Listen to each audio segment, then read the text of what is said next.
Hello, everybody. I'm Ty Comer. Thanks for joining us again for another summer series. It's interview 6 of this series, and today we welcome a former general who is going on to 18 professional seasons with 12 different Major League Baseball organizations. Most notably, he played 118 games with the Philadelphia Phillies from 2012 to the 2013 seasons, and that saw him hit 18 home runs and drive in 52 runs. In college, he caught every at-bat for every game for the Eastern Mennonite University Royals of Harrisonburg, Virginia. Was named ODAC Player of the Year twice and still holds the Division III record for doubles in a career. Please welcome Erik Kratz. Thanks for having me, Ty. Absolutely, man. Thanks for coming on. So what's been going on? Just working on my green thumb and working out. Sounds pretty much what we got going on here. Yeah, where are you guys? We live in Telford, Pennsylvania now. We moved back in July. We had been living in Harrisonburg all the way, from when I went to school till last July, and we moved to Telford, which is bought a house about a mile from where I grew up. Good deal. So I thought you might have been in Harrisonburg because you worked out with Mike Martin in the off seasons, I think. Yep. Good deal, man. So we just covered it. You went with the green thumb with no baseball, but you also had a virtual field day yesterday. How'd that go? Yes, the virtual field day was exciting. You don't know. Like, I feel like this whole homeschooling thing, I'm really good at like certain portions of it, and I am just awful at other portions of it. So I felt like the virtual field day was gonna turn out really well, and it was good. My son created it was a middle school field day. Okay. So my 7th grader created some games, and so I needed to race him in these games. They're basketball. It's basically just go pick the basketball up and run back and make a layup. Sounds easy, but when you're racing against your super competitive son, and I'm ultra competitive, it ended up really well. I won two of the 3 races. He won the one, but I also realized that my speed training needs to pick up because he was way closer to me than I assumed a 13-year-old should be. Yeah, the catchers, though, you guys aren't really all known for that speed, so you got a little bit of an excuse there. Exactly. I could have used I always tell people that I'm not very fast, but I'm a good base runner. So that's what slow people say. There was no base running here, so it was just a straight sprint and come back. That's exactly what I always used to say too. Good base runner. But as I mentioned in the opening, you played your college ball for EMU, but you're originally from Telford, like you said. What brought you to the Shenandoah Valley? School. I went to EMU right after high school to get a business degree. I think a lot of kids, you want to get a offer from a Division I or Division II, or at least like an offer from a Division III school where they want you to come in and play. And when I didn't get any offers to play, it was something that the EMU coach had said, hey, you know what, if you come here, you'll play every day. And so for me, up until that point in my career, I had always, you always just played. You played all the time through high school. You played. So I knew that was going to be an opportunity to play baseball, but also our church affiliation with EMU, I had a small, I think it was like $1,000 or $2,000 scholarship to help me out at school, and I was paying for my college. So it was like, hey, I gotta find a place where I can get a degree and hopefully not pay too much to go there. So it was something that it was a real blessing to have the opportunity to go to EMU for the education purpose, but also, I got to play baseball.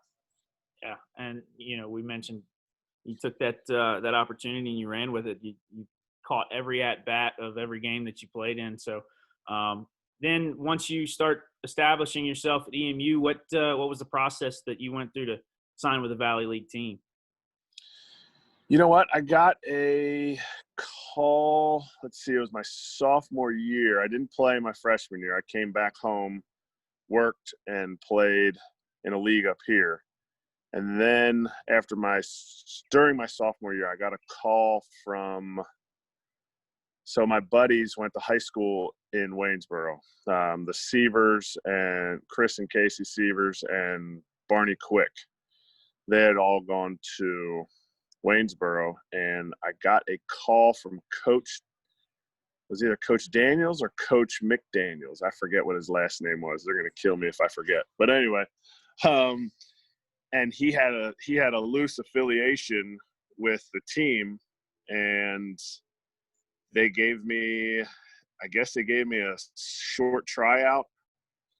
The team wasn't there yet. I just remember hitting BP, and they were like, yeah, we'll get back to you.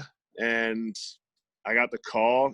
I really think it probably was more of like a temporary kind of thing. Yeah. And then once I got there, I got to play. Nobody else showed up, and I did well. And so it was one of those things where they kind of just kept me around. Right. So then after that, you had a good summer in Waynesboro. So what happened from the move from Waynesboro to the Harrisonburg Turks? Well, then the next year, so I made the All-Star team the first year. And so they invited me back. They were like, yeah, we definitely want you back. We're a very good team. So I didn't have a great year, but I had one of the better years on that team. So it was like I was one of the smartest kids around dumb kids. So it was one of those things where I got an opportunity to come back. And, every year, how the Valley League is, there's a lot of Division I players, a lot of solid players that are looking to come. And I was fortunate they asked me back. And they brought a new head coach in, and he wanted to bring some of his guys in, so he didn't necessarily see me as somebody that would fit on the team. Right. But they also, the owner at the time wanted me to be on the team because I had played the year before. And so my playing time, I didn't really play a whole lot. And the other guy had his guys, which, now I understand. As a college kid, I didn't understand that. But at that point, now I understand, he had guys that he knew were good players, and, it was kind of his name on the line too. So he wanted to play his guys. And I was very fortunate that come close to the end of the season, it may still be the only trade in Valley League history.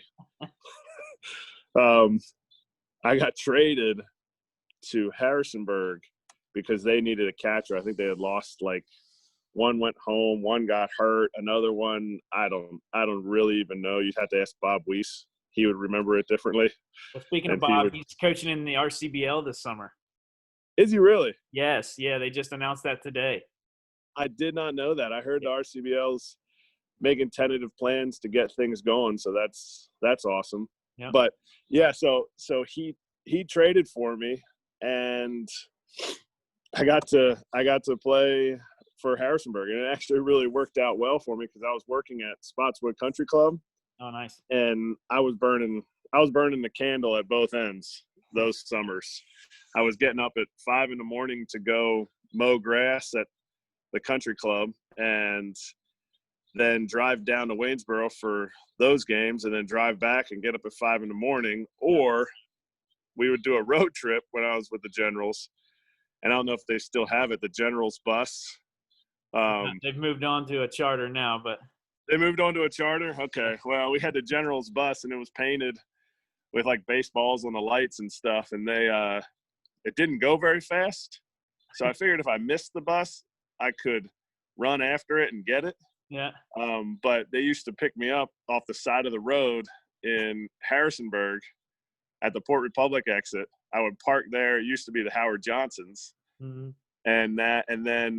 And I'd just walk to the on-ramp and hop on the bus, and then they dropped me off there. So I was getting home, some mornings we play Winchester. I get home at 1 a.m. Yeah. And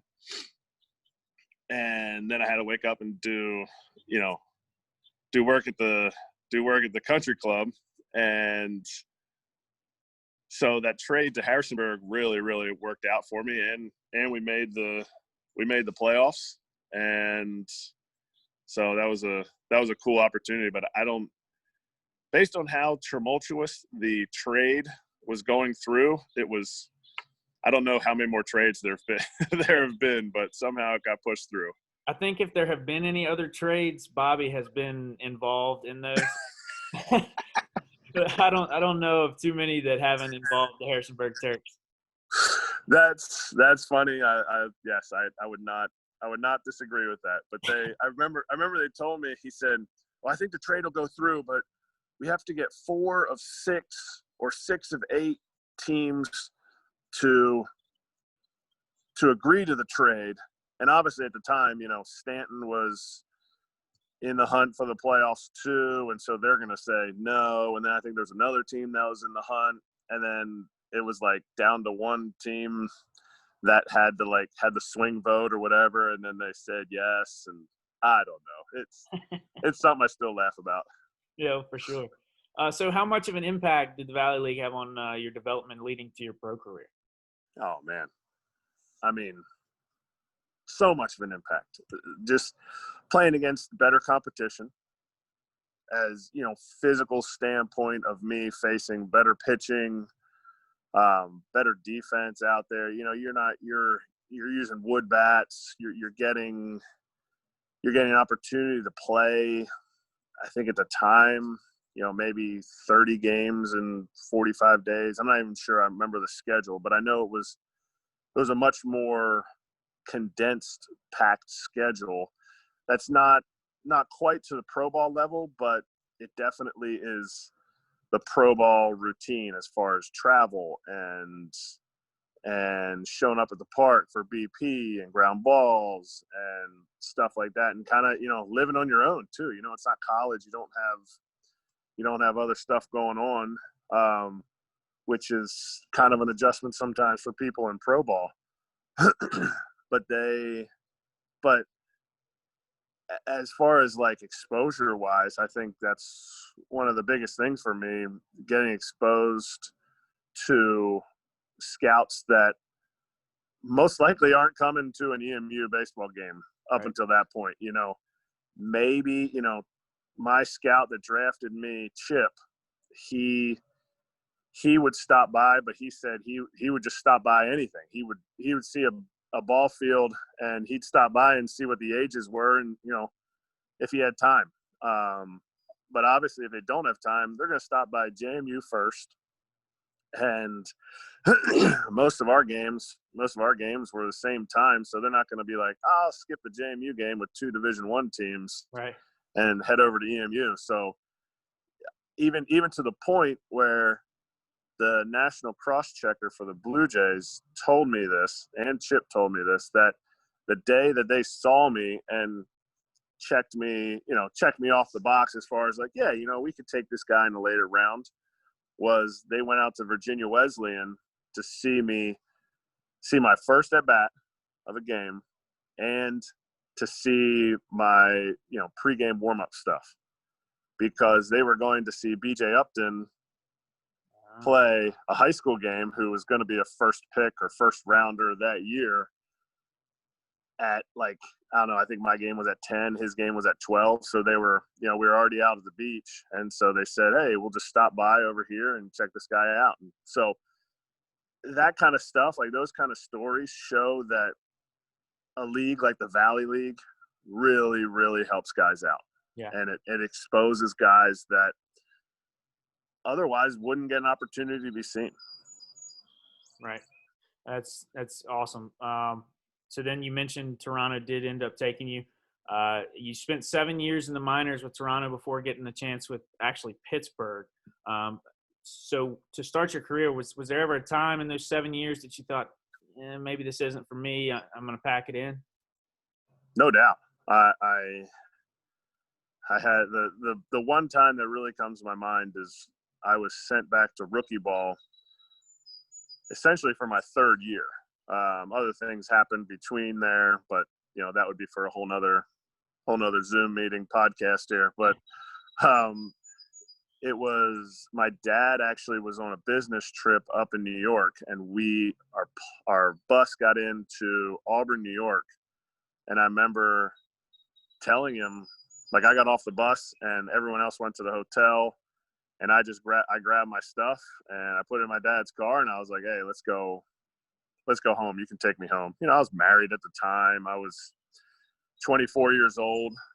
I was going back to a league that I had hit I forget what I hit, like it was over 300, couple homers. I played well the year before in the same league, and now I'm a year older in the same league, and they're telling me I wasn't going to play very much. It was something that, it was like, all right, well, I'll quit before they fire me, because it felt like that's what was going to happen. Right. And my dad, we went to Applebee's, and my dad was like, maybe just give it this summer and see what happens. And, you can always be done at the end of the year and end of the season and see what goes on from there. And I ended up getting called up to high A, and I played well. It wasn't a lot of at-bats, but I played well. And, we just kind of kept taking it from there. And it was something that my wife and we always prayed about before the beginning of the new season, the end of an old season, that, if God's plan for us was not to continue in baseball, that the doors would be closed. And miraculously, the doors have just continually been open for all these years. And because there's been plenty of times when I should have quit. Yeah, I was going to quit. But new opportunities presented themselves. And so it's something that's been a really cool ride.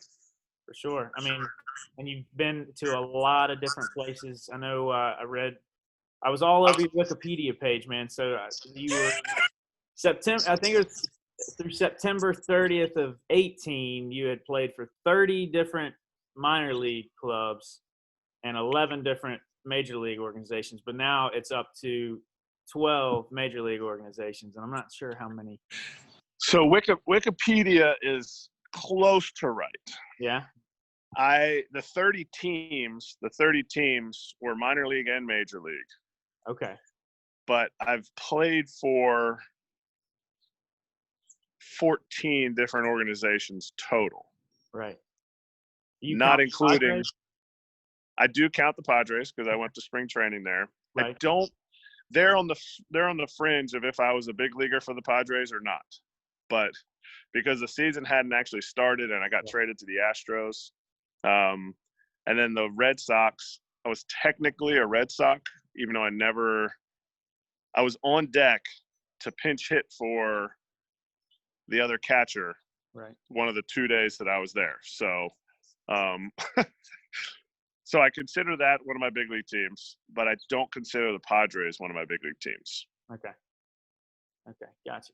So with all that being said, what has been your favorite city to play in, minor league or major league, and why? It can be anything from a stadium, a group of guys, or, just being close to home or something like that. That's a good question.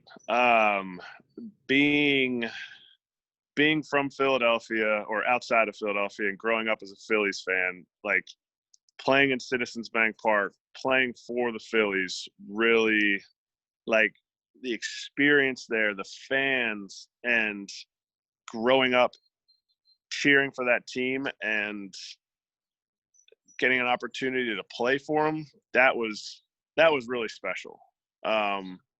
But the run that we had in 14 and 15 to the World Series with the Royals, that was incredibly special with those guys. Those guys were amazing. And then obviously in 18, that was a unforgettable experience too with the Brewers. And that stadium, if you have a chance to go see a stadium, that is such a unique stadium that is awesome for the fact that it's a dome, but you feel like everybody is right on top of you, and then they open the windows, but they shut the roof. So it's raining outside, but it's still open air. I don't know. Something about that place is really cool. Well, and I'll tell you, just thinking about Milwaukee and your years in Philadelphia, Wikipedia is also too short on your teams because you were on Ty Comer's fantasy team in 12 and then in 18 again. So you made some stints. Nice. I told you that at Mike Martin's one time, and you asked me, "Do you not want to win?" Well, in 2012, you might have gotten some good. Oh, for sure. You might have gotten some good. You might have gotten some good points that year. 18. You started give or take it there. You started out hot. You hit like 4 home runs in your first 9 games, I think. And that would have been a good time to sell high. Sell high. Move on to the next catcher. Love it, man. Love it. That's hilarious. All right, so we're trying to get back to baseball. You spent some time this spring with the Yankees, obviously still with the Yankees when we finally do get this thing cranked back up. What are your thoughts on these negotiations between the major leagues and the MLBPA on their return to baseball? I think it's something that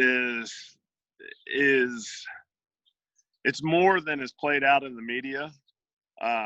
It's something that is hard to understand for a lot of people that, there's so many people that are unemployed right now, and their paychecks or their job future is uncertain.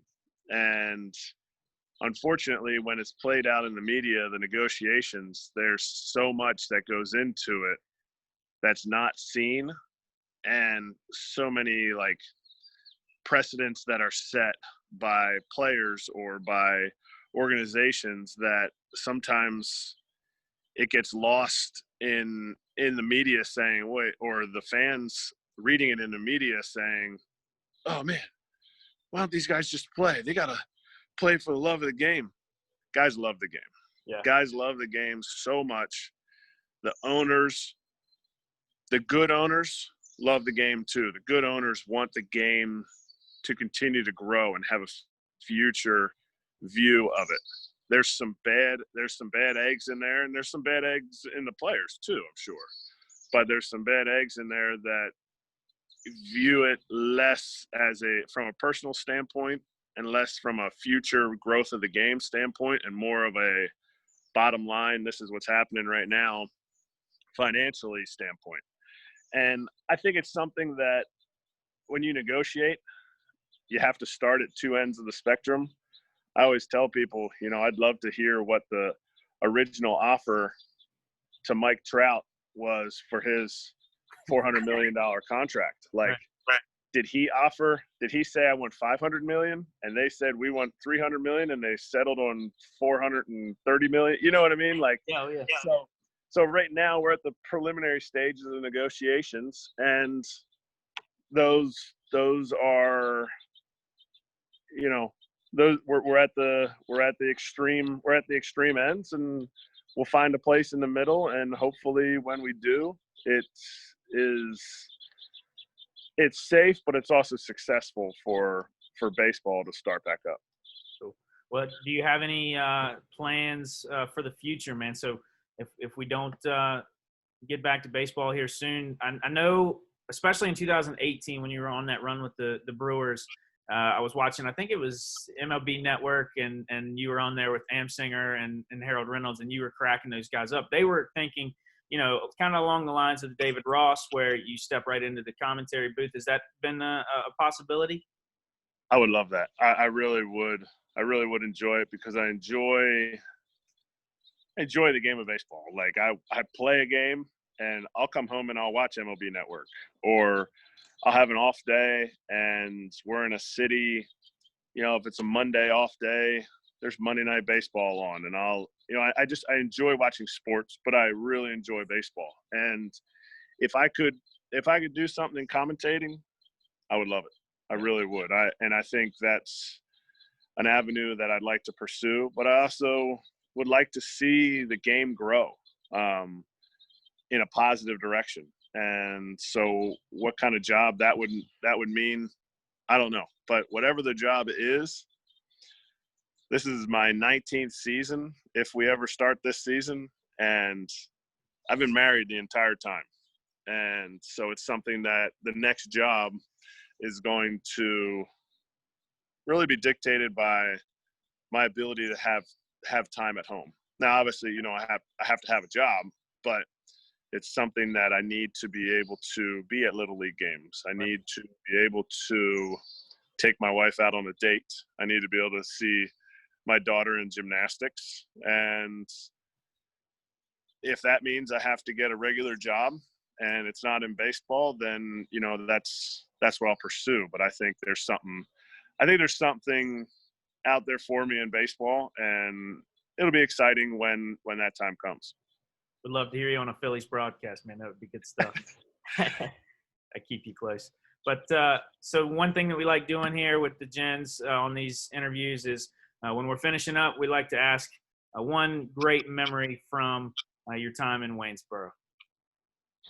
One great memory of my time in Waynesboro. If you've got a few, don't be shy on that either. I know. I'm trying to. You know what was really fun? That when you had asked me this before, I had thought about when I got traded to the Turks. I got to come back and play against the Generals, and playing against the guys that you played with was really awesome. And I had some friends on the team that I still have, playing against them and catching when they'd come up to the plate. It was something that, you had formed that relationship during the season, and then getting to play against them was super cool. But that was one of the first times that I had come back to a place where I had played. Not one of the first times, it was the first time that I had come back to a place where I had played, and the fans remembered me. I mean, my wife actually, she was my girlfriend at the time. She had videoed that game when I went back, and it's cool. Like the fans remembered me. So it's a real testament to one, the small town feel, but the feel of fans actually engaging with the players. Right. And it was something that, how many fans were there? 60? I don't know. 40? Who knows? But when I came up to the plate as a Turk, people cheered for me. Yeah. And so something that was really cool. I was going to ask if it was good feedback or if it was. Oh, it was great. It was great. I remember my buddy was sitting next to my wife while she was recording, and he was like, I'm gonna start booing so that everybody in the stands boos when he comes up. She's like, no, don't. I'm videoing right now. People will hear it. So it was something that was funny. He obviously didn't do it, but it was something that was, and I don't know. I have so many great memories from. I worked on the grounds crew when I was with the Generals. I would get the field ready and drag the field, and I learned a lot about that. I'd mow it. I would, so it's something that I have so many fond memories of Waynesboro that I would take my kids back and show them the field, and just it just made my mind go back and reminisce. It was cool. Well, good deal, man. Hey, thank you for taking the time out today. I know you've got a lot of stuff going on with the Green Thumb and with the homeschooling for sure. So not easy to get you in here for that, but really appreciate you taking the time, man. No doubt, Ty. I appreciate it, and good luck with the rest of these videos. If you want me on again, we'll set it up. For sure. Sounds good, man. I appreciate it. That's Erik Kratz, ladies and gentlemen. Big thanks to him. Gens fans will be excited for this one.